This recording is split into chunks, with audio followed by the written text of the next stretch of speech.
Welcome back to another episode of Talk Dead to Me, the only Walking Dead podcast with the guts to start at season 10. I'm your host, Johnny Odell, social media manager for The Walking Dead. You guys know this already, but I'll introduce everyone anyway. We got Woody Tondorf. He is our Skybound games producer, along with Alexander August, our podcast producer. Guys, how the hell are you doing in day 600 of quarantine? I never realized how much I was going to miss the neighbors that I killed and ate 2 weeks ago. They were really good listeners. Aww. How did they come out on the other end? Not great. All right, so for those who might be new to the podcast, since we're on an indefinite hiatus, we are doing Talk Dead to Me Reanimated, which basically we go back to old episodes that are iconic, and then we also interview some old cast members as well and get their take on things. So this week we have Vincent M. Ward. He played Oscar in Season 3 of The Walking Dead. Very excited to have him. Last week we had Lou Temple, and we have some other stuff to go through this episode. First of all, Woody, what episode are we covering, and what the hell are we going to talk about? My understanding is that we are doing Season 3, Episode 12, Clear. Yes. Great episode, going to be terrific. We're a pretty standard fare, but exceptional talent being featured in the episode today. We're going to do winners, losers, dunked on, classic Apocatips. We're going to talk with Oscar, and then some stray arrows as a nice little dessert, if you will, a little sorbet. We'll be talking with Vincent, but if he, dives into Oscar, mid-character, I'm fine with that, honestly. I was told he was going to be in character the whole time as Oscar. That explains the prison uniform. Okay. And Alexandra, where can these beautiful people find us? You guys can find us wherever free podcasts are given away. That's Apple, that's Spotify, that's literally any other podcast platform, which you already know if you're listening to us. So please tell your friends if you're looking for a really nice bit of nostalgia to listen to while this hiatus and this lockdown goes on interminably. We are here for you. All right. So this week we are talking about Clear, one of the most iconic episodes. This is when Rick finds Morgan again while he, Michonne, and Carl are on a supply mission to find more weapons to defeat the governor. And all hell breaks loose, and Lenny James gives an Emmy-worthy performance throughout. So let's dive into the episode with winners and losers. Some people are winning, some people are losing, but it's The Walking Dead, so everyone turns. Cha! All right, Woody, another great jingle as always. Why don't you start us off with your winner? My winner is world building. Oh. And yeah, I know. Alexander's not the only person who can do great abstract concepts. From the moment, I mean, they go back just from the beginning. We see signs for like Aaron. We went to Stone Mountain, and then within like seconds, we pass like a wreck of cars. And one of the people, or one of the walkers who, like, a hilarious amount of walkers pop up while Michonne and Rick and Carl are literally rubbernecking at a car wreck, and this, like, walker that's trapped. They show up with, like, ninja, like, stealth and speed, but one of them is wearing a wristband that says Aaron. And so, like, this was one of the first times that, like, through the show, we had been with all of the other like main characters and the A's and the B's and like going to Woodbury or with the prison. But this is when we're starting to like tell you like, hey, there are other people outside of this universe. Like these are not the only people left alive. There are other people who are on journeys, like who have goals, and it's sad when they don't get there. There might be somebody at Stone Mountain still waiting for Aaron. Like, how did that all work? So like, and then you get back into King County, which is hilarious. Well, not necessarily hilarious. But then you get back into King County, like where it all began, and then like Morgan's alive, like, and he's built this like zombie land, like Home Alone death trap house, and it's just so like it's just fascinating to now see that they're showing these other parts of the map, and there are other things going on here, and it was just really refreshing to get like an idea of like it's not just about Rick and Carl. Here is this like world that's alive with people, and also this guy Morgan who's going insane and like putting rats in cages and having them be like elaborate like great zombie traps. Yeah, and it makes me sad because Morgan was so like he's seemingly so prepared for this apocalypse. Like when Rick meets him, he's the one who is like Mr. Exposition. He gives them like all the rules of like the lay of the land. Here's what's going on. Here's how to kill him. And you think, oh, this guy's got it. Like he's going to be the leader. And it's sad to see him, 2 seasons later, completely out of his mind after the loss of his son and wife.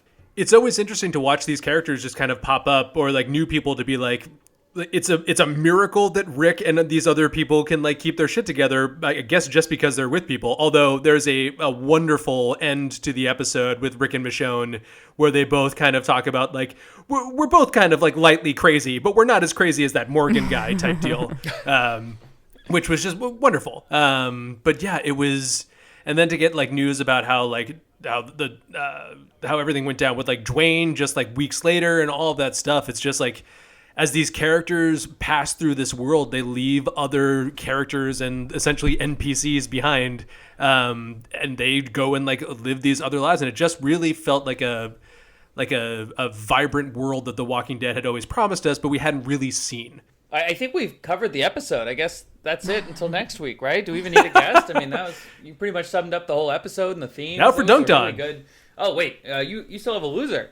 Oh, right. My loser on that same track of like people who we pass behind is Orange Backpack Dude. We see this poor dude who just, Rick, Carl, and Michonne are now just like cold survivors. We've reached that point. And they just blow past this dude who is just screaming his head off, like literally begging them. And then they get into like their whole like car thing where like as they're rubbernecking and defeating all these walkers, the car gets stuck. They spend upwards of like 30 minutes there, I think, trying to get out of that whole thing. Oh, yeah. And then that orange backpack dude catches up to them. And they see him screaming, all of them clearly looking at him. And he's like, please don't leave, don't leave. And they all just silently get in the car, slowly roll away, and just like essentially give this dude the finger. And then you're kind of like, well, he's wearing an orange backpack. We're probably going to see this dude again. There's something distinctive about him. And at the end of the episode, they're driving back to the prison, which, by the way, how far away is the prison from King County? Don't worry about it. They pass by the orange backpack dude who has been splattered on the side of the road. And they drive past, and in a bit of unintentional comedy, like stop, open the doors, take his shit, and move on. They didn't have, no one poured out a drink for this guy, but they were, you know, happy, more than happy to get that giant backpack off of his back. It was interesting to see just what you were talking about with world building, just seeing the time, like Walking Dead is really good with time-lapse character development. Like if you're off screen, shit is happening to you. And that just made me think of the fact, like looking back at this hitchhiker, we just saw this Michonne was this hitchhiker in her final episode in season 10. She, like, that's one of her kind of hallucination flashbacks. She's that hitchhiker and she's passed by Rick. And it occurred to me watching this episode that we've seen we've seen everybody come through different stages of survival mentalities. And this is the one where they were like, nope, fuck anybody that we don't know. This is way before they're asking each other they have that, system of how many walkers have you killed? How many people have you killed? Nope. Now it's just anyone they don't know, brush past, goodbye. Yep.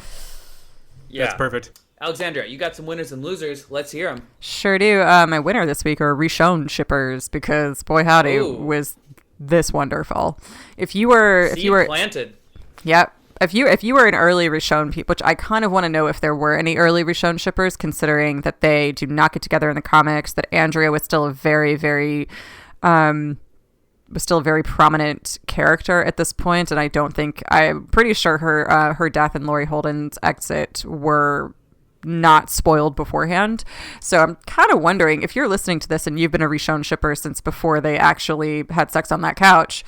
Hit us up, reach out. I'm curious to know if this was part of where you started, because they're adorable, kind of trying, all three of them actually, just kind of Grimes family 2.0, kind of trying. They're all kind of damaged and wounded, and they all kind of get along and they're functional together. And it was kind of nice to see the foundational elements of that relationship at work here in a pretty entertaining and weirdly lighthearted way for as downer of an episode as this is.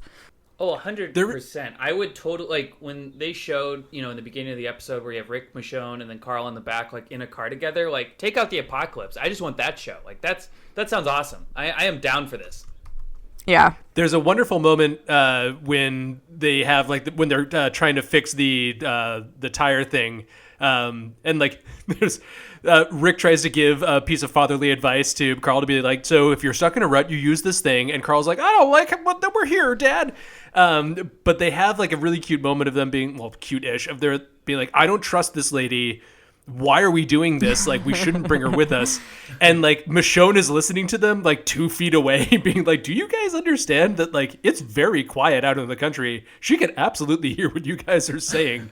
And she's also done nothing wrong but help them and do things for them that they couldn't do. Like, it's such a funny, understandable reaction, especially from Carl, who just like, who's just been on a ringer of a journey since the apocalypse happened. And I can understand why he's just like, I don't want any new people. This is, and Michonne's like, okay, like, I'm just going to wait this out because I'm going to cautiously assume that you guys will one day understand you need any able body that isn't another murderer on your side. And she really cuts loose through the whole episode. Like she pulls off or like showcases her like ninja skills twice, where she all of a sudden shows up on like a rooftop when Morgan's shooting at them to be like, "Hey, here I am!" Fun. Like Michonne teleports twice in this episode. That was like a live action version of like that whole sequence. Just reminded me of Warzone, where you look and your friend's somehow on the roof. You're like, where was there a ladder? And he's like, oh, you got to like jump on the dumpster, then the barrel, and then you get up, and then you're like, oh my god. Honestly, there were legit Warzone vibes through that whole like confrontation with Morgan. Like we've been playing it a little bit like the last couple of weeks, and like they're first of all, Morgan is dressed like a PUBG extra. Yeah. When he's on the roof, which is great. But as soon as like the three of them are like, okay, I think I can make it to the building. I'm going to shoot at him. Carl, like, go somewhere else. You can tell that it's a squad versus one type thing. And I'm like, oh, unless Morgan concentrates fire and like uses some grenades or something, like this isn't going to go great. And like a video game, you end up you like strap up and you're ready. You get killed by a little kid. Yep. Which like cold-blooded killer, like he shoots him in the gut. And yeah, doesn't even like flinch. He's just like bang. And he's like, what should we do with them? Like, oh my God, Carl is... I have the feeling we're going to be talking about Carl in just a little bit, but who's your loser? Dwayne fans. Ooh, that was all 30 of them. Hey, if you were thinking good things, we're all Dwayne fans in our hearts. Did any of you like want him to die? There is an active conspiracy theory that he is still alive, and he is the hooded figure, the masked figure that, or the masked singer, possibly, that we met in, this last episode in season 10. And I am 99% sure it's not, but who knows?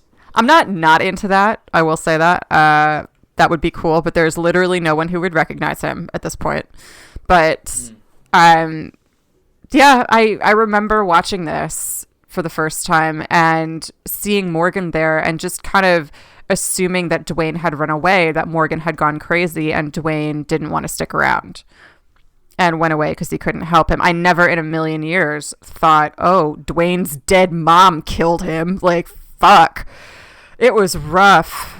And just seeing Morgan go into a soliloquy about that was just, I mean, probably one of the reasons this episode is so highly lauded is because I think in part that is, I think, one of the worst things that's ever happened to a character on The Walking Dead is what happens to Morgan and Dwayne. I agree, but just, if there are Dwayne truthers out there, and there definitely are. Yeah, if I can just take a moment to just crush all those people's dreams just real quick. So yeah, here's why you're never getting that in Dwayne is Dead, you idiots. First of all, is Morgan an unreliable narrator because he's crazy? Yeah, sure. But is he crazy because he saw his son get absolutely killed? Yes.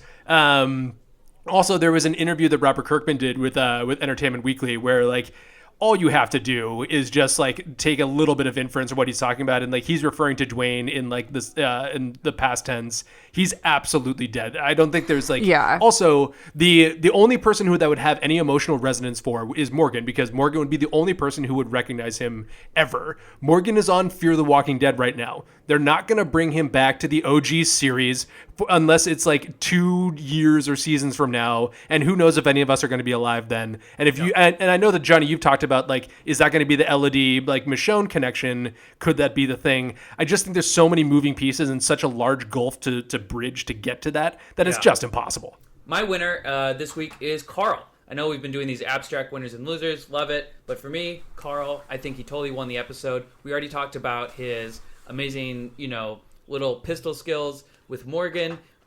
He is not afraid anymore. He is totally built for this apocalypse. Well, he also bonded with Michonne. Well, I mean, unless you catch him trying to save someone by a gas station, then he'll get bit. But who would die a short time later.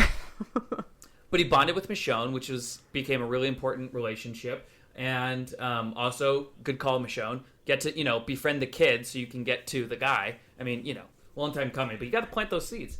And then he got a family picture out of it. Michonne gave him the family picture of him, Rick, and Lori. And, Carl just had quite the episode. So, winner.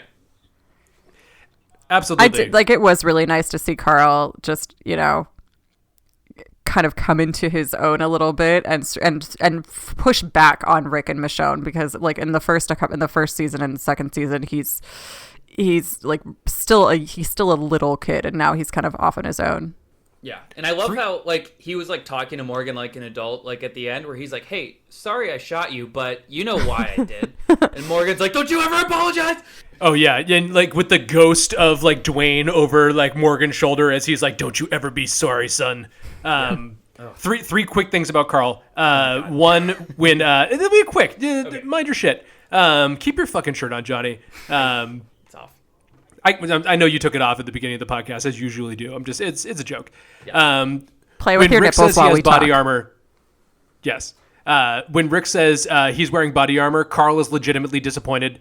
Oh yeah. To the Carl has a great application of using when he has to break into the King County cafe to get the picture of him and Lori and Rick, which ostensibly he says is for Judith, but like it's a cute moment of like this kid also wants a picture of his family too. He wants to remember his mom. Yeah. And sidebar, how often do you think the Grimes came into the King County cafe where they had their picture over the bar? Like, I mean, maybe it's just one of those sort of like charming cafes where it's like, we honor the police. Here's their family. Please don't hurt us.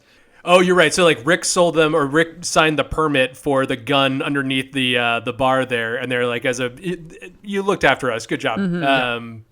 And I loved that he utilized the tools that he had around him to do the mice or rats in the cage on a skateboard and threw those into the county thing. Also, that was so fun, right? It was kind of funny because also like I'm imagining like the things go in and then all of a sudden all of the zombies or the walkers just move. Like they were sitting there politely at their tables and then like the meal came in and they're like, "Oh, it's lunch. Excellent. Let's go." Yeah. Usually they're like milling about or something like that. When people get turned or die, they don't just sit there. Like they're all being very polite. Yeah, I went over some of the insane things that were on the wall. I watched this behind the scenes featurette and it was just like, some interior or, set decorators just kind of having fun with a bunch of random stuff. And Woody, I heard you actually went down the rabbit hole a little bit to see if we could find out who this Ivan person is that's written more times than Clear, I think. Oh man. Well, yeah, I took a little deep dive. Also, I think Clear is written like 11 times. It's like 9 times on the walls and twice on that car as they walk in. So good use of your time, Woody. But I also took a little like time machine visit into like the message boards as everybody is breaking down everything that Morgan has scribbled like it's an episode of Lost and like all of it's going to pay off. And really it's just Scott Gimple who spent like 6 hours in that place just like writing what he thought a crazy person would be thinking in like all of that. So like I think the only person on earth who knows what Ibn means is Scott Gimple. Yes. Call him up. I remember watching it, and one of the things on the chalkboard says Eugene turned, and I was like, "Oh, yeah. Shit, are we not going to get Eugene?" And we did, so it's fine. Okay, so now we're going to go on to one of our favorite segments, Dunked On. Ooh, Dunked On. So for Dunked On, pretty self-explanatory. We describe someone who got completely dunked on by someone else or something else. I'll start it off. I think Morgan got dunked on by his own brain. This happens a lot in the show. Rick gets dunked on by his own brain. Carol gets dunked on by her own brain. People see hallucinations. They go crazy. They do this and that. And Morgan really went through the gambit this episode. Really had a sort of mental, emotional roller coaster, but kind of, eventually snapped out of it. And we saw him, a few seasons later. But, yeah, Morgan didn't have a great day, but turned out to be productive. But, he's had a lot of time to express his inner thoughts through the entirety of the town, which it looks like he is maybe the only living person within.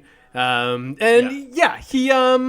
hardcore crazy for like the first half of it, and then like starts to kind of understand who Rick is after he like stabs him in the shoulder, which is not very neighborly. Yeah.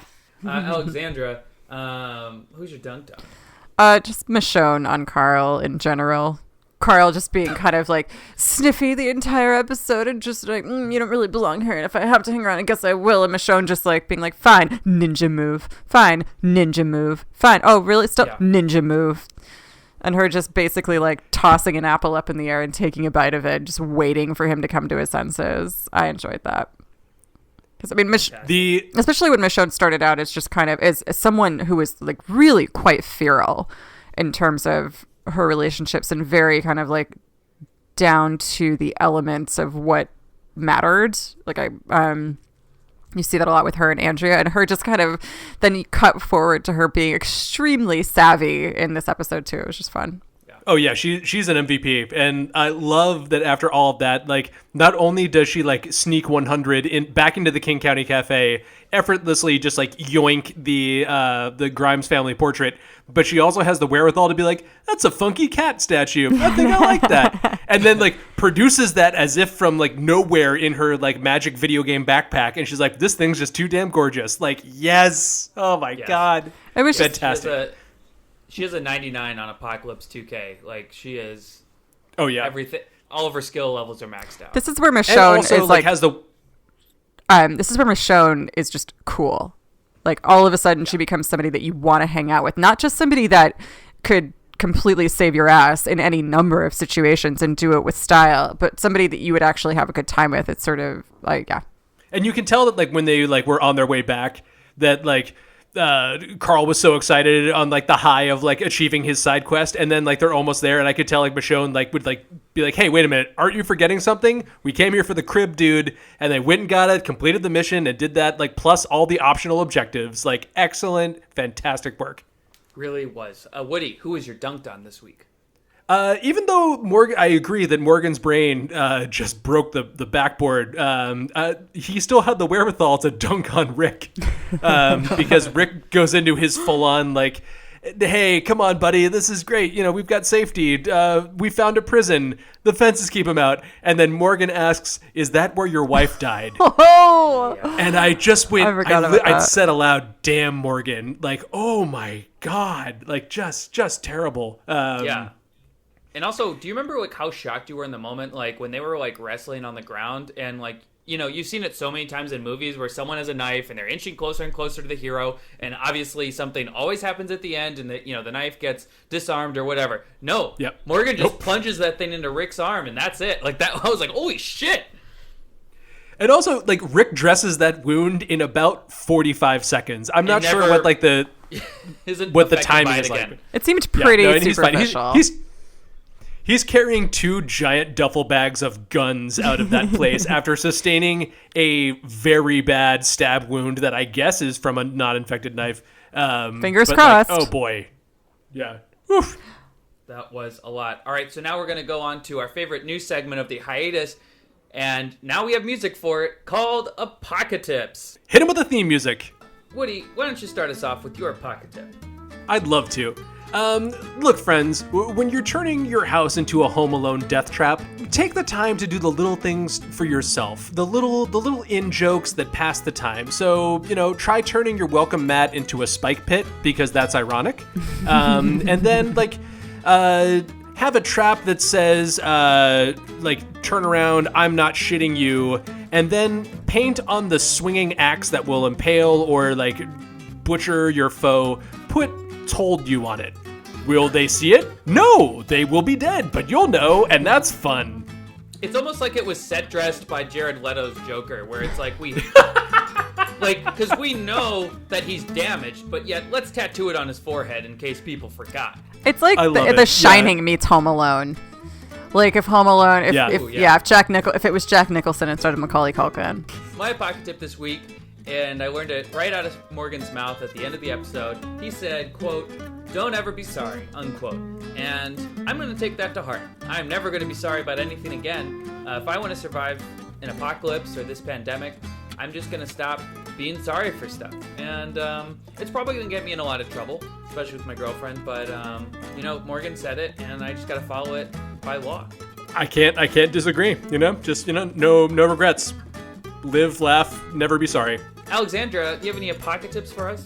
I sure do. If you are in the apocalypse and your pregnant wife passes away and she then gets eaten by a walker, and that just sends you like right over the deep end and you start hallucinating your dead wife, you are not alone. There is someone likely close by to you that is also hallucinating and knows what you've been through. So I would find that person and pal around with them, have a little connection to reality, and have someone who has your back.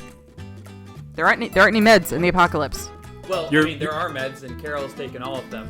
There aren't dependable meds in the apocalypse. That didn't stop her from hallucinating. That actually enhanced it. I mean, not only was she seeing ghosts were appearing perfectly photoshopped on textbooks. I mean, we've been over this. Yeah, Carol's meds were shrooms. Hit's different. It's a little different. All right, so those are our pocket tips. I hope those will help you guys out if I hope not. Pandemic and a real I hope for the opposite. Yeah, so a lot of lessons to be learned here. All right, now we're going to get on to our guest. He played Oscar on The Walking Dead. His name is Vincent M. Ward, and I am so excited to talk to him. One of the prisoners, out of prison now, because it was a character. It's not real life. The Walking Dead is not real, folks. It is a television show, and it's fictional. Okay? Wait, what? This is gonna be devastating to some of you, we know, but it's about time that we talked about it. It's okay. We'll talk about it in the interview, or maybe not. Who knows? Hasn't happened yet. Roll the tape, future me. Our next guest played Oscar in The Walking Dead. You've also seen him in dozens of other things like Traffic, Ocean's 11, Atlanta, Hot in Cleveland, just to name a few. He's been in everything. He can also rock a tux better than anyone I know. Vincent M. Ward, welcome to Talk Dead to Me. How you doing, man? Hey, man, for a minute there, I didn't know you were talking about me, but I'm good. I'm talking about you, man. That's all. You're like, whoa, shit, I did all those things? How has quarantine been treating you? You know what? It's actually been okay. It's slow, so I'm used to being in the house chilling. All right, so let's start from the beginning. You grew up in Dayton, Ohio. Born and raised in Dayton, Ohio, man. I've been out here in LA for 20 years. Wow. It'll be 20 years this year, man. So, my entire family is still there. How was your upbringing like? Both parents, little sister, had to get a shirt. Hey, there it is. That's a good one. My dad worked at General Motors. My mom, she's still a nuclear medicine technologist. Jeez. Close-knit family. Wow. Chores. You wasn't getting an allowance unless you was out there cutting some grass and all that other stuff. So I had to work for those chores, man. For that allowance, rather. And you actually worked for General Motors for a time, right? Yeah. Well, you know what? Being from the Midwest, man, when we start working at GM, it's like made it. That's the job to have. And at that time, coming out of high school, I was supposed to be going to one of the top universities, not just colleges, but universities because of my basketball. I was getting offered scholarships, and I didn't want to go straight to college. I wanted to tour my rap group. Oh, that's right. So was that part of your dance group, or was that a separate group? It was part of my dance group. We would open up shows with different, huge artists like MC Hammer and Public Enemy. And after a couple of years of doing that and not earning any money, a basketball coach just called my parents out of the blue and asked if I still played. And I had been out of school for like 2 years. And my mom's like, yeah, he still plays. And she's like, well, I want to give him a scholarship. She said, well, you haven't even seen him play. He said, once you got it, you got it. So I ended up going to school in Chicago for a couple of years. And then that summer I started working with GM, and I didn't return back to school. Wow, that's crazy. So, and I also read that you worked at a Champs as well, and you were like one of the top salesmen. I was the Black Al Bundy, man. Oh my God. I started in Dayton, Ohio, and then I ended up they wanted to train me for assistant manager, and I had to go to Columbus. I was working there and became the top guy there. And one day the general manager came and said, "How far you want to take it in the company?" I said, "I'd like to have a position like yours one day." And 2 weeks later, the dude fired me. Oh my God. Yeah, he fired me. Damn. But you know what we might think is a negative to push you into a positive of what you really and truly should be doing. Because if I still would have been working at GM, if I still would have been working at Champs, I probably would have never fell onto this acting game.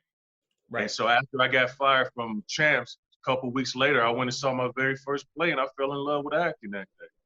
Wow, what play was it? Do you remember? It was at Living the Dream Theater. Okay. James Chapman. I forget the name of the play, but I was so into it afterwards. I'm like, oh my God, this is great. I'm talking to all the actors, and they was like, well, you should come audition. I was like, really? What's an audition? And he's like, wow. Like an interview. So I went in, auditioned, and I ended up getting a part. And I had never acted before. But Champs tried to give me my job back, and I told him no. You're like, nah. Yeah. And when it was time for me, by the time it's time for me to move here to LA, GM had cut me a check for $10,000 telling me not to come back because I was still fighting it. Because I I got hurt on the job, and they tried to tell me I couldn't come back. Wow. So, I mean, it was a blessing in disguise because that $10,000 helped me move out here, and I've been out here almost 20 years now. Wow, that's crazy. You and your friend, Lou Temple, kind of a similar story. Well, I mean, he was in sports. He was a minor leaguer, which blew my mind, in baseball, and then just happened upon some theater with like a girl he was interested in, and then it clicked just after that. So it's kind of crazy, these like, do you think these kind of moments are just like coincidence, or do you think you're just on some kind of like, destiny path? Like, how do you view your success so far? Man, I just look at it like a blessing in disguise. You know, like I said, what we might think is a negative might be a positive to push you into what you really need to be doing in life. I have always had that entertainment blood in me from being in the rap group, from playing basketball. Because even though, I mean, when I was playing in my games, I was an entertainer, man. Yeah. My coach hated it because I used to dance on the basketball court and get the crowd hype. He hated it, but I felt good doing it though, because that was my love. Dancing and basketball were my first loves. It was never acting. Okay, so after you get into acting a little bit, you see a play, you're in them. How do you move on to television roles? Well, I moved here to LA, and when I got here, I had already did the movie Traffic in Ohio. Right. And I think my first really acting gig was I was an extra on a show called City of Angels, which I just watched the other day because I whipped out the old VHS VCR. I remember that. Yeah, and the crazy thing about it, man, everybody was so excited just to watch me walk past the camera, not saying anything. And I started off being a stand-in on a show called Girlfriends, and that show actually really helped me with your confidence. Even though I had done a few things, but to really be there and have a different feel, being in a studio with 3 cameras, that was something different for me. And they would allow me to run the lines with the girls and stuff, so that kind of built my confidence up. Gotcha. So, after a while, I just started doing more and more things, man. So were you doing anything else to support yourself during this time, or were those good enough to kind of like keep you on your feet? Because you had like 2 kids at the time as well, right? Yeah, I had 2 kids, man. I was doing like security jobs. Okay. I don't know if you remember like Von Dutch and Ed Hardy back in the day, the trucker hats they used to wear. I used to be like security in their stores, and then one day I was like, man, this isn't me. This is not what I want to do. So I was like, I'm gonna create my own security company, and that's what I did. I created my own security company, and I had guys that was working for me. And I was making more money not being at work than being there, because I, had other guys that was just doing it. So it freed up my time to do, have auditions and be able to focus on what I'm supposed to be doing. Wow. Well, yeah, I guess why be in the business when you can just run it? I mean, that's awesome. Is that still going on now, or did you have to sell it off? Well, you know what? People call me every now and then for, special events. So I might send, a few guys out for a special event or whatnot. Hell, I've been a personal driver for people. Wow. Like I said, security. But I mean, they all kind of like pretty much was the same thing, because the driver was really like the assistant. And Gotcha. honestly, I can't lie, it was good money. It was really good money. And we're still friends to this very day. Wow. So what did your parents and family and friends from Ohio say about your new life in LA?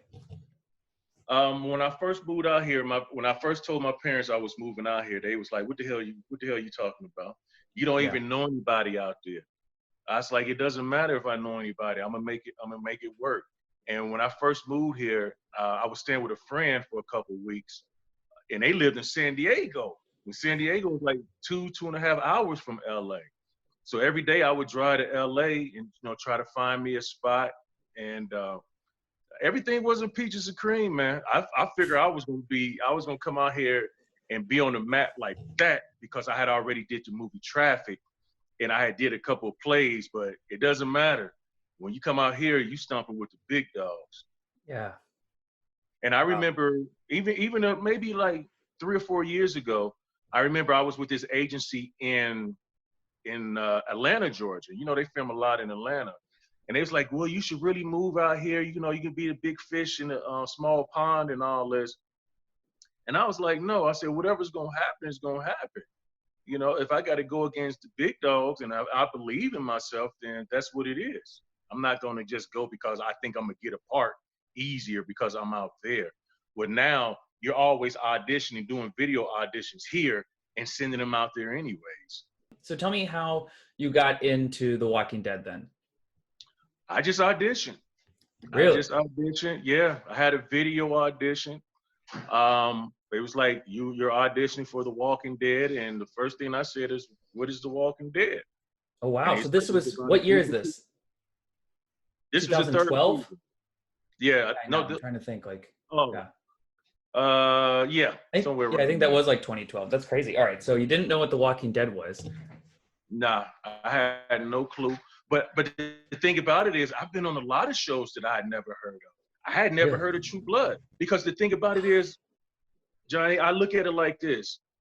I look at it, every job is the same. Mm-hmm. I didn't know it was huge. I didn't know about the comic book. I just knew when I auditioned, I was going to give 100%. And when I got to set, I just knew I was going to give 100%. I didn't know they had like a huge following. And back then, things was kind of different with the show too. It was pretty much a secretive. Yes. So, I just did my audition and I got the part, and that was it. Wow. So what was your first day on set like? Like, when did you sort of realize that this was maybe a bigger deal than you initially thought it was? When I went to the premiere. Oh, okay. When I went to the premiere, so the season was pretty much over with, Right. When I went to the premiere, which was here at Universal Studios, Mm-hmm. I actually didn't get invited, but what? Yeah, I made it because Damn.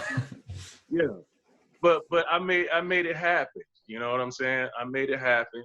I think Lou. I don't even think Lou got invited. Man, prisoners disrespected in real life too. That's unbelievable. Well, it's all about the main group. I have no problem with that. That's why I'm focusing on being in a main group on somebody's show. Right. But then, getting back to the question, that's when I realized, all right, this is something big. Mm-hmm. Because we couldn't tell anybody. We couldn't tell anybody where we were at, or what we was working on. So I didn't think nothing of it. But once I became a part, I was like, oh, okay, I'm part of something special.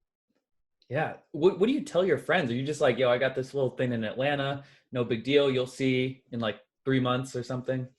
No, I just said I'm going to Atlanta to work. And that's it. They asked what show? I was like, oh, I don't know, some new show. Just play it off. Right, I mean, right, I think right. one of the easiest things to do is to keep your mouth shut or end up getting fired. I remember Right. I saw this one guy on Facebook. He had posted about him being on the show, and I didn't know the guy. He's like, yeah, I just got a part on The Walking Dead, and I inboxed him, and I told him, I said, hey, bro, you might want to take that down because they tell you not to say anything, and not only does The Walking Dead tell you, a lot of shows tell you not to say anything because they don't want anything leaked. Not saying that the person's just going to tell what happens because you don't know, and you get the script and you don't know what's going to happen in the next script or the next one. So I mean, only thing you can do is tell about what happened in that script that you was in, and if you did do something like that, then you're just crazy. Right. Well, was that a recent thing, or was that No, a while back? This was a while back, and I don't think that guy even made it to the show. I think they might have gone to him before I got to him. Damn. Oh man. Yeah. So what was the difference between what they told you about Oscar and then how you played him? Like, were you given any wiggle room yourself, or were you like told exactly how to sort of play that character? No, it was weird because the first day, me and Big Tiny, we both thought we were there to play a character named Mouse. So when the prisoners introduced us, we all introduced ourselves. He's like, yeah, I'm playing Mouse. I was like, what? I said, oh, that's the character I'm playing. But of course, it wasn't even a mouse on the show. Once again, that goes back to like, keeping everything on the down low. Yeah. And they really didn't tell me how to play him. It was, my character was pretty much me. The only difference is I was, I'm free, and Oscar wasn't free. And he wasn't a bad person. And I tell people all the time, just because a person goes to jail doesn't make him a bad person. It just made a bad choice in life. Right. And my character was in jail for breaking and entering, trying to take care of his family. Mm-hmm. Of course, that's not the right thing to do, but you got to do what you got to do. You got to do what you got to do, man. Well, actually, let's talk about your death episode. Lou was telling me last week that you kind of had a feeling when they were saying your character was going to Woodbury that it may not end too well for you. What was that like? I mean, I'm sure it's never great to get that call. Well, I just had a feeling. Mm-hmm. I was like, ooh, they got me going to Woodbury. And he's like, and I said, I feel kind of weird. He's like, what did you hear? I said, I didn't hear anything. I said, I just feel like I'm not coming back. It wasn't because somebody had told me I wasn't coming back. I just had that feeling. That's the Ohio gut feeling, man. So like I had the feeling like I wasn't going back to General Motors. I had a feeling I wasn't going back. Right. How do you practice getting like go ahead. No, go ahead. I was gonna say, how do you practice for like getting shot and dying? Like, I feel like every actor has their own version of it. Well, for me, I fell off the bus. Oh, that's right. Yeah. They had a big pad right there, and so they were like, "Do you want the stuntman to do it?" I was like, "Oh, I think I could fall on the pad." And it is so funny because when I get shot, it's supposed to be like the explosion on your side, and the pack's supposed to go off or whatnot. And, I'm looking out and I just see all these people looking up there.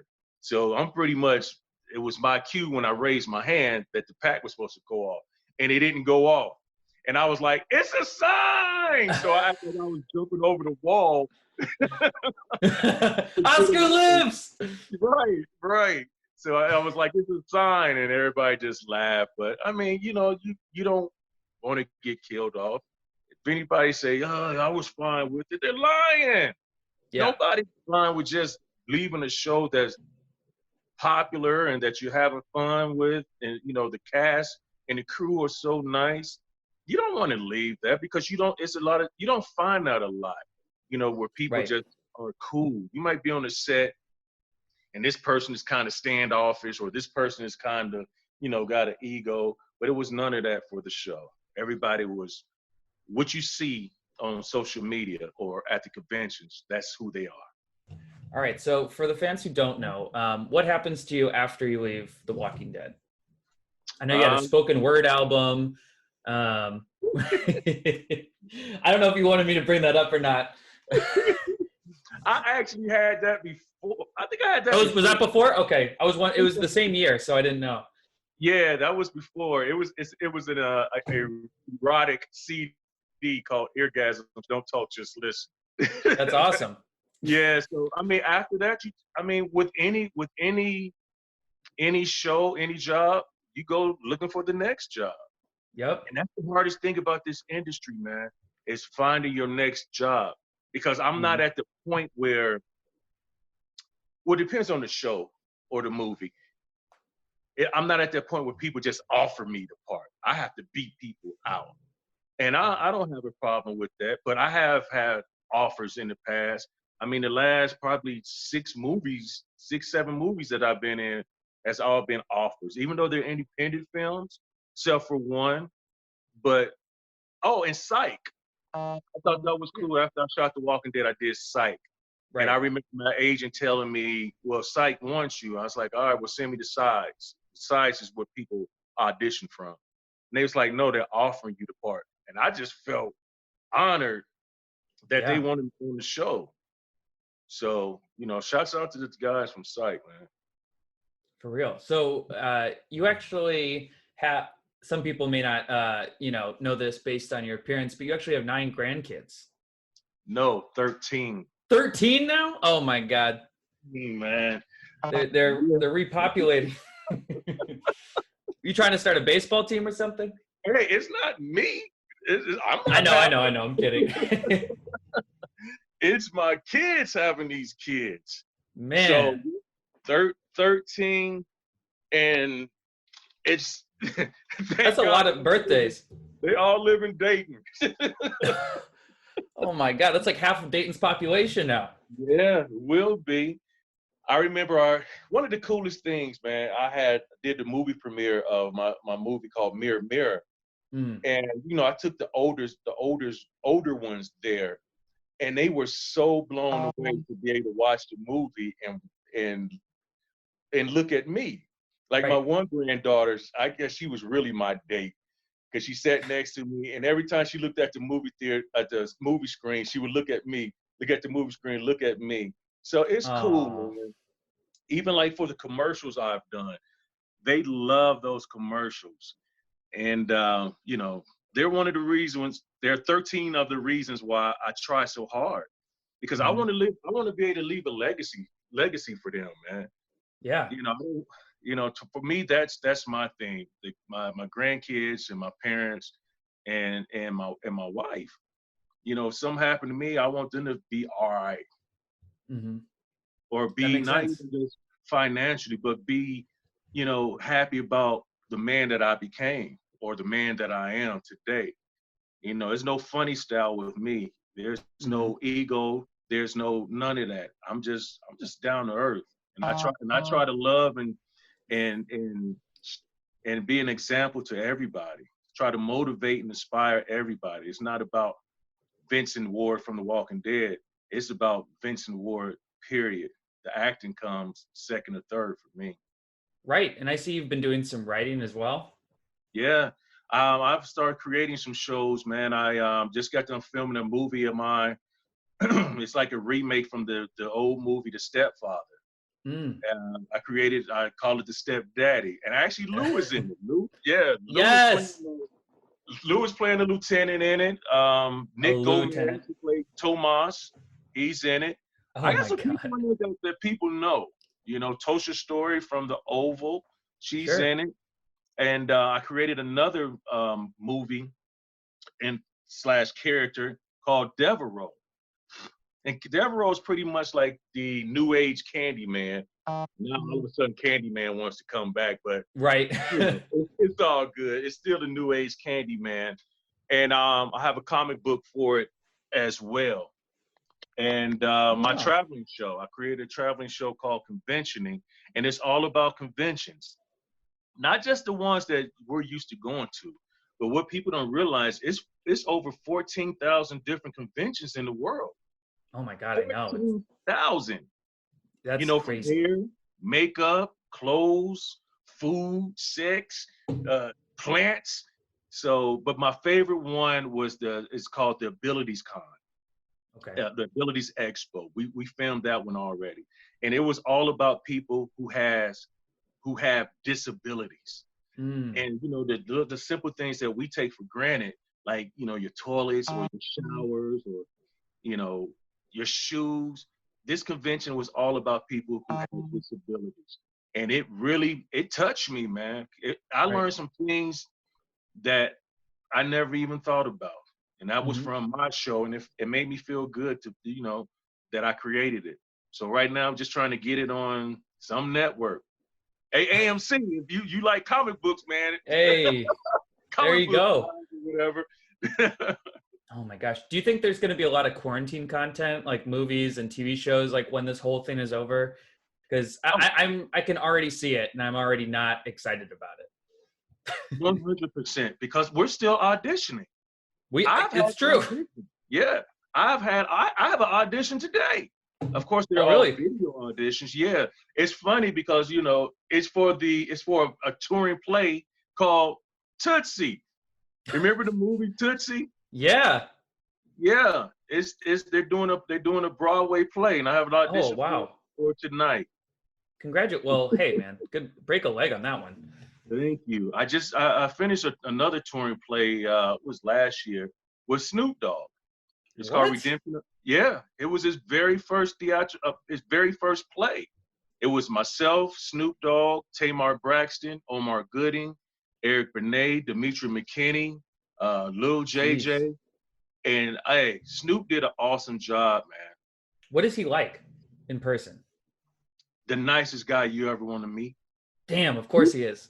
He might be not nicer. He might be nicer than Andrew Lincoln.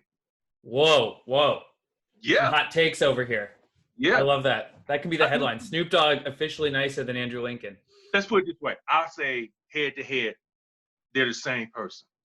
Because they're the same person because they believe in a team, and there's nothing that they wouldn't do for their team. It's not like I'm the star.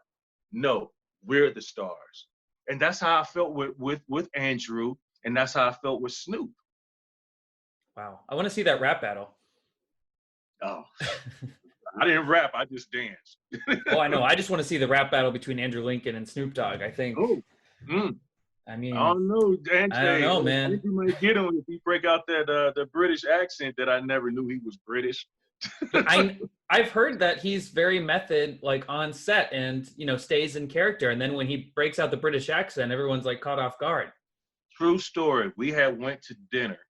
It was T-Dog's Irony Singleton's death dinner. And I'm sitting next to Andrew, and I had a glass of wine. And I only took one sip. I'm a lightweight. Even though I'm 6'4", 260, I'm still a lightweight. Yeah. I took one sip, and this guy started talking in this British accent. So I'm looking at him. I look at my wine. I look back at him. I said, hey, man. I said, why are you talking like that? What's with the accent? He was like, you didn't know I was British? I was like, what? We've been working together for at least a month and a half at that time, and not one time had he ever broke character. That's crazy. Yeah. Mm-hmm. Damn. What was and I'm curious because now she's blowing up too. Denai Guerrera. What was it working like with her on set? She was sweet as can be, man. You can tell that she was about business. She wasn't playing around. Let me put it this way. A lot of times people like, well, was a lot of pranks, was a lot of playing. You have to remember that season we were outside a lot. So it was freaking baking out in Atlanta. Yeah, in the summertime.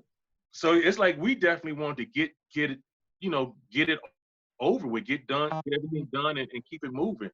And for the prison, yeah, it might have been in the air condition, but that black stuff that they sprayed in there, it was tough to breathe a little bit. It choked you to death because It looked hot. They didn't need to invent a fever. I could just tell, like, y'all, it looked very sickly. But Yeah, especially I when you know. had to run on those rocks and those bugs and mosquitoes out there eating you up, because we were out in the boondocks.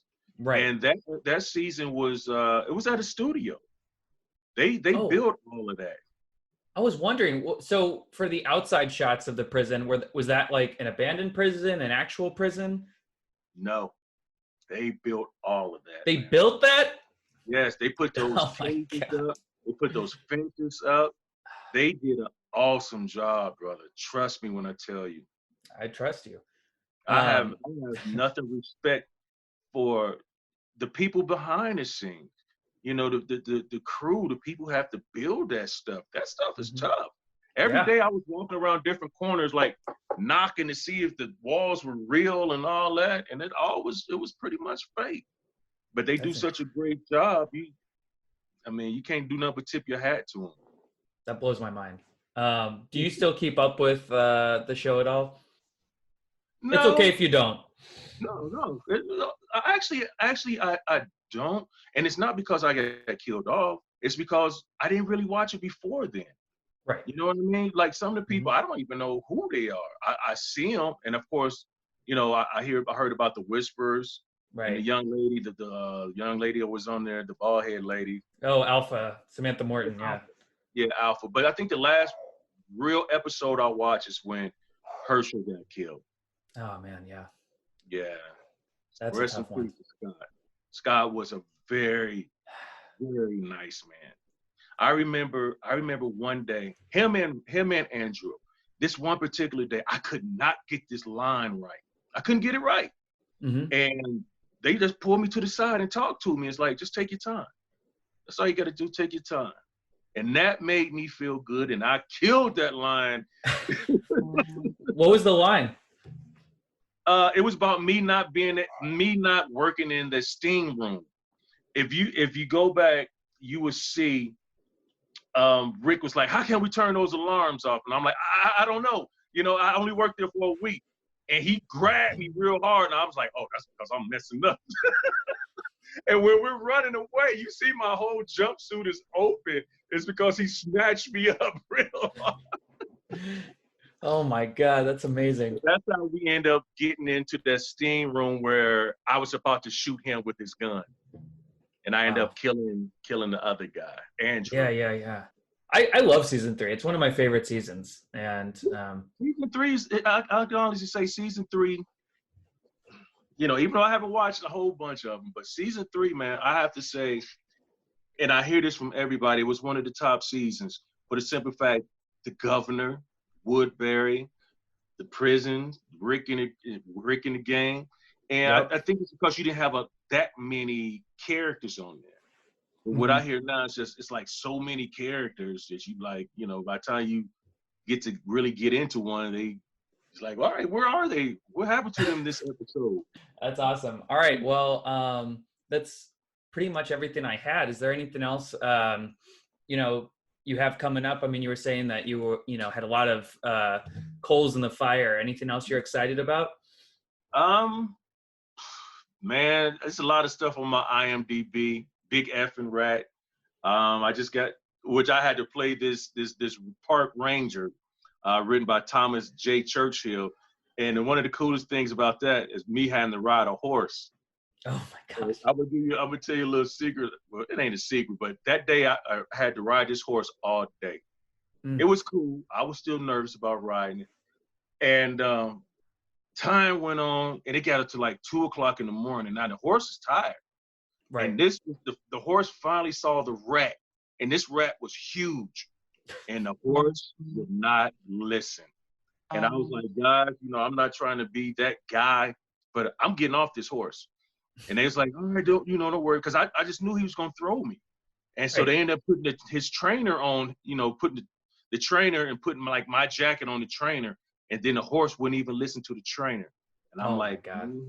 I told you so. I have a few projects coming up, man. I definitely want to start doing like some guest speaking as well, because I just want people to, know the real, you know, not just the the glam and the lights and all that. And, you know, people think just because they see you on TV, you're rich or something like that. I want people to feel and know me and know the real me. So, but Devereaux, conventioning, stepdaddy, big effing rat. You're killing it right now, man. I'm trying, brother. I'm trying. You're killing it. And, you know, I really appreciate you coming on and talking to us. You know, Oscar, hated seeing you go, but I'm glad that you're doing so well in your career right now. And hope to see even greater things from you going forward. So, well, Donnie, this is what I always say, man. I played Oscar, but my goal is to win an Oscar. So I'm putting myself in that position. And I appreciate think you can do it. I appreciate you having me. Thank you, everybody. You know, if you want to be inspired, motivated, come on over to my page and talk to me. You got any questions? I'm going to give you the real. All right. Where can they follow you, Vince?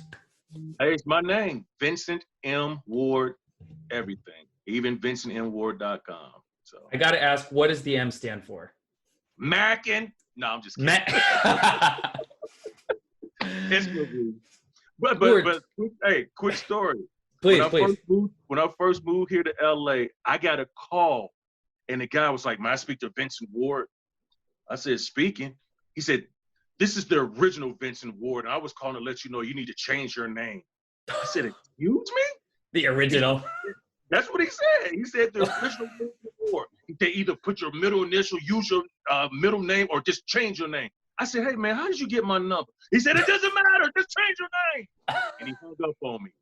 I called SAG, and they was like, "Yes, Mr. Ward, he called us, and he's right." So that's what that's why I had to put Vincent M. Ward in. Wait, who the hell is that guy? His name is Vincent Ward. I mean, I know that. Is he like prominent? I think he might have did like Aliens back in the day or something. Oh my God. Yeah. Wow. Yeah. That's insane. why I put my middle initial in. All right, man. Well, all right, brother. Thank you so much for talking to us. Stay safe in quarantine, and we'll see you later. OH! I know! All right, man. All Peace. Right. Later. All right, before we wrap up, we're going to do some stray arrows. These are some things that didn't make it into a segment, but we noticed anyway. Alexandra, take it away. Morgan's face was just a sick reveal when they actually find out who it is. I remember watching that the first time around, and this time it was still like, oh, that's right, that guy's still around. Oh, shit. And also that kind of surprise is really hard to pull off. At least I watch a lot of TV, and I'm really good at telegraphing stuff in terms of like kind of which way a narrative is going to go. This is not me just being magic. It's just the sheer amount of television I've watched, and this knocked my freaking socks off. The restraint to hold on to that, though, until season 3, because in the TV show, you can put him out like whenever you want. And I think people were kind of waiting until like, you're going to have Lenny James in the pilot and then we never see this dude again? Really? Yeah. But like to wait until then, like everybody, I don't know, Johnny, did you guys do a react video for this yet? No, because people weren't doing react videos back then. Oh, good point. In 2012, I think. I would have liked to have seen like people's reaction to that, like, oh my God, holy shit. I know. There have been some rewatches. Hopefully people go back and watch them. So my stray arrow, this episode mostly followed issue 58 of the comics. I'm the actually comic book nerd now. And in it, they similarly go back to Rick's place, and it is him and Abraham and Carl, and they also find Morgan, and Morgan hits him over the head with the shovel, but again? He tells him and that happened in the comics. So he hits him over the head with the shovel because Dwayne did it in the first issue of the comics, and then we find out that Dwayne is dead and turned and chained to a wall like the governor's daughter. And Rick's like, holy shit. And he's like, hey, Morgan, listen, I know this is really sad, but you should probably come with me and Abraham. We'll take you to safety or whatever. And they do. And you hear like a gunshot, and Morgan's like, I'll take care of Dwayne. You hear a gunshot, he comes out looking all somber, and they leave and go back to the prison. And actually, then we cut to Dwayne in the house. What he shot was the chain off the wall. So he just leaves Dwayne reanimated, intact, just, milling about the house. Probably is going to get out of there and bite someone. Very irresponsible of Morgan. So yeah, there's not like a chalkboard, but he's definitely like pretty crazed. So I can't believe that Rick got from the same shovel gag. Oh man, come on, bud. Like, the shovel you once, shame on you. And also, like, talk about a concussion. I mean, that's like getting like tackled by like Ndamukong Suh twice. I mean, Rick definitely has CTE. Rick definitely has serious healing powers. Like, Rick is a mutant. He is Wolverine. Rick's the fucking Wolverine, yeah. Yeah, he's fucking Wolverine. Well, John Bernthal's Wolverine, too, so we gotta... That's why they liked each other. And also Daryl. Everyone can't be Wolverine, guys. Yeah. Yes, they can, and I'd watch that. Who's your... any stray arrows? Yeah, just a quick one.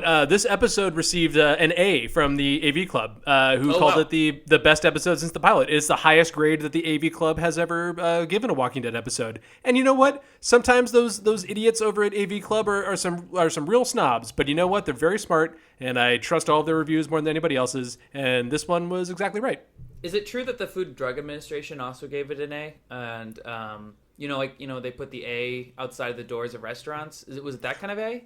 Well, coincidentally, they were going to give it an A, and then they came to the set and they noticed all of the mice running around, and that one mouse that was running around when the walkers come around the corner and they do that whole like chase around the bar, that actually knocked them down to a B. Damn. Yeah. Wow. A mouse only to a B. I've worked at a restaurant, and when you get marked down to a B, literally like the foot traffic into the restaurant, it's halved.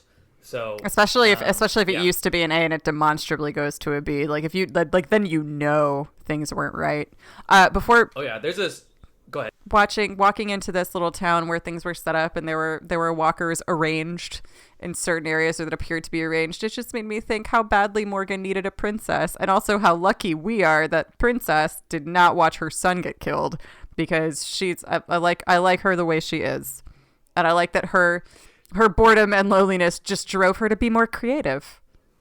Yeah, Morgan's setup definitely reminded me of Princess, and Princess did a much more hilarious job of it, and wasn't quite as insane. Can you imagine if Princess had rolled up on Morgan and just been like, "Hey, no, I'm fine, no, dude, okay, shit." Like, that would have been really funny. Also, at one point in the episode, while, Morgan's essentially, like, frothing at the mouth, he talks about seeing people wearing dead people's faces over their own. And a lot of people later thought that he was talking about the Whisperers. And Scott Gimple, who wrote the episode, he actually said that, no, he had no intention. I don't even think the Whisperers were in the comics yet. He's like, that's just like a throwaway line. But I guess if you look at it in retrospect and you want to say that he saw a Whisperer, fine. So I don't think that tracks, though, because I think in this season, like, those people must be mad because the Alpha backstory shows us they came up with the idea, I think, right at the time jump, which takes place like months or years after the events of Clear. All right, and that wraps up this week's episode of Talk Dead to Me Reanimated. Thank you guys so much for listening. Thanks for listening to the guests. Thanks to Vincent M. Ward. Really appreciate it. And next week, we are going to be fast-forwarding to Season 4, Episode 8, Too Far Gone. Widely regarded as one of the best episodes of the series. We say that about all the episodes we're covering because we're only doing the iconic ones so far. But this one seriously stands out. We have the governor attacking the prison. We have Herschel on his knees. We have the governor getting some second revenge from Michonne. And always gotta watch out for that second revenge. And the Michonne Last of the Mohicans run. Oh my god, yeah. I can't fucking wait. Thank you guys so much, and as always, happy birthday, Nate. Happy birthday, Nate. Happy birthday, Nate. There was a voicemail that we got that we couldn't really fit in where some listener was asking, it was a really long voicemail, and she was like, who the fuck is Nate? And,